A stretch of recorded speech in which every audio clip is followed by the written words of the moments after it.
Ganjar Pranowo sejauh ini adalah capres yang paling banyak didukung oleh masa pemilih PDIP.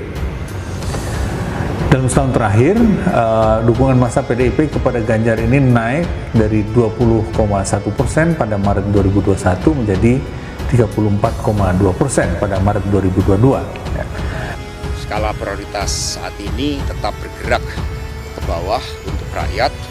Survei-survei silahkan dilakukan. Silaturahmi di antara para pemimpin partai politik itu merupakan hal yang bagus. Tetapi bagi PDI Perjuangan, kami tetap fokus. Ya kalau survei kan berdasarkan berbagai responden yang setiap saat bisa berubah.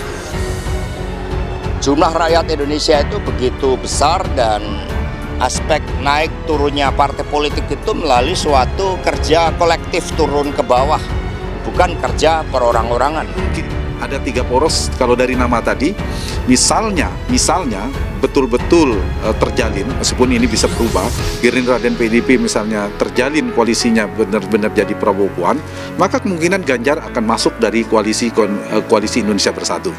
Nah, potensi koalisi Anies Baswedan itu keluarnya di koalisinya kingmakernya tadi SBY dan JK, sehingga ada potensi 3 poros yang terjadi. Tapi kalau kemudian PDIP bergabung bersama kalau PDIP bersama dengan KIB, maka kemungkinan akan muncul nama Ganjar, bukan saya, apakah Ganjar Puan atau dengan siapa gitu, itu potensi bipolar, bukan tripolar.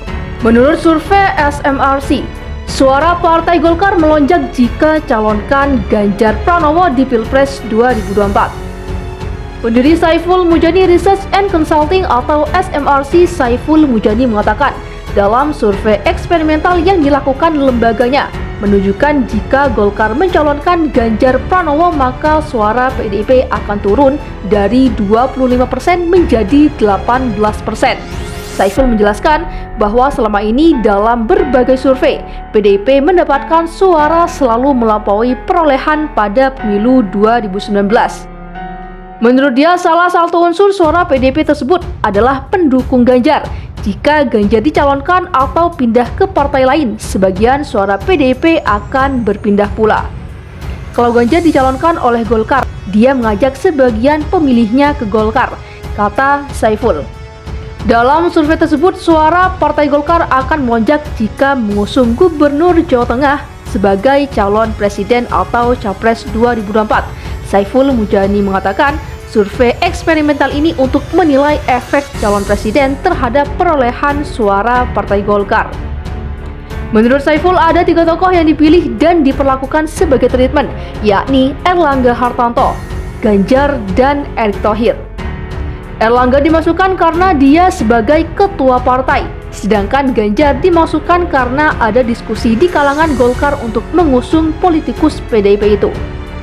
Sementara Erick adalah politikus non-partai yang selama ini sudah melakukan sosialisasi.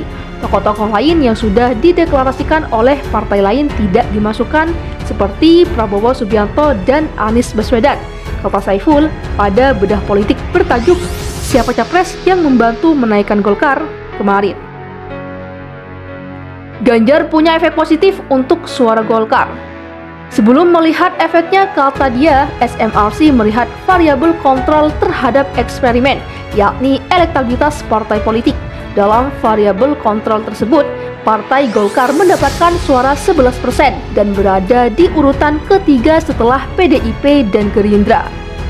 Survei eksperimental ini hanya menggunakan sampel 267 sehingga margin of error-nya sekitar 6,1%. Umumnya, margin of error survei nasional SMRC sekitar 3%. Di antara Ganjar, Erlangga, dan Erick Thohir, kata Saiful, survei ini menemukan bahwa Ganjar memiliki efek positif pada penguatan suara Golkar. Dalam treatment pertanyaan kuesioner adalah jika Golkar mencalonkan Ganjar sebagai presiden, maka partai atau calon dari partai mana yang akan dipilih? Dalam simulasi ini, Golkar mengalami penguatan dari 11% menjadi 17% suara. Kenaikan suara Golkar kurang lebih 6%, ungkap Saiful. Jika Golkar mencalonkan Ganjar, kata Saiful, peta kekuatan politik partai mengalami perubahan, di mana Gerindra, PDIP, dan Golkar menjadi berimbang.